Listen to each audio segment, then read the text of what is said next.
Hello people, how y'all doing? Jacob from Helicopter Lessons in 10 Minutes or Less has responded to my comment, as has the globtard troll idiot side shit show fucks. So right before Jacob replied, Fred Knotts writes, "Conservation of momentum, as has been explained to you several times. No matter how many gotcha questions you try, the earth will never be flat and stationary." And then Shauna Stockings, who has more sock accounts than pairs of socks, comments, "In Rem, welcome to the globe." Then Jacob, he responds to my comment, "In Rem, the lower atmosphere and things inside it stay with the motion of the earth as it spins. Think of it like this. If you jumped up in a van going 60 miles per hour down the highway, you would stay relatively in place rather than be thrown to the back of the van.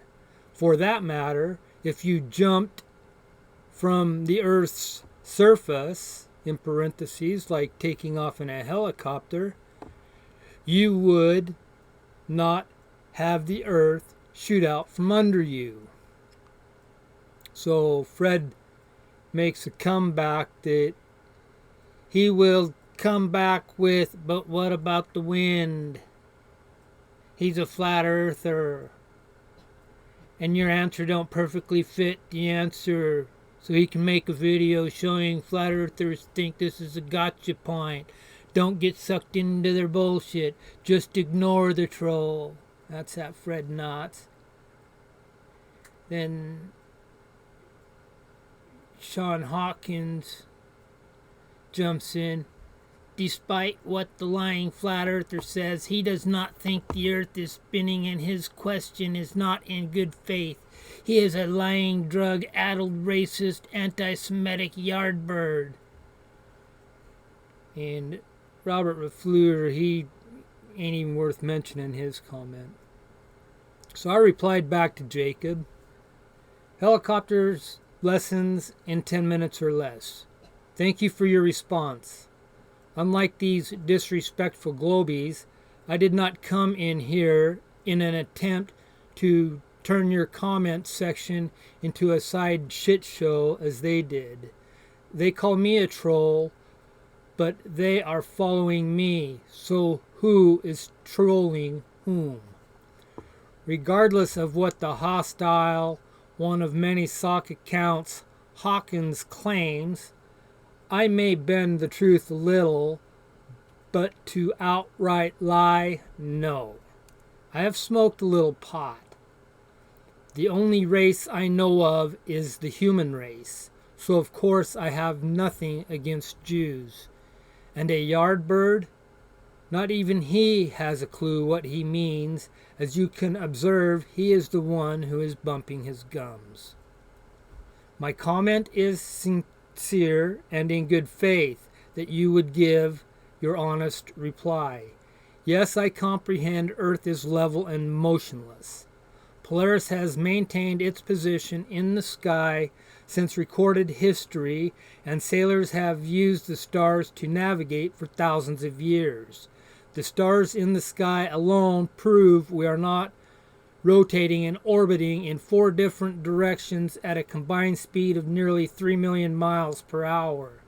There is a hole in the Georgia Guidestones that is drilled towards Polaris, and Polaris is constantly observable on any given clear night. Why, with all of today's modern equipment for measuring distances and plus or minus in elevation, has nobody went out and physically measured and recorded by a mechanical means this curvature drop that must exist if Earth is a sphere? Instead, all we hear about is Eratosthenes, a well in Syene, and his buddy on a camel 750 miles away already proved it 2,000 years ago. If you scroll down and read the summary of this NASA document right here, that NASA reference publication 1207, to the summary right here, this report documents the deviation and definition of a linear aircraft model for a rigid aircraft of constant mass flying over a flat, non-rotating Earth. And there are many other government documents stating the same fact. Onward to your reply. Yes, I get. If I jumped up inside of a van going 60 miles an hour, I would relatively stay in place. However, in a van, you have eliminated the air resistance, and we both know the Earth has plenty of that. Let's put that factor back in. If you were standing on the back of a flatbed trailer rolling 60 miles an hour and you jumped into the air, you would either have to be a master tuck and roller or you would acquire severe road rash, correct? So then, how long does this Coriolis effect, aka conservation of momentum, carry on? Forever? At what point do you have to start adjusting for the supposed rotation of Earth?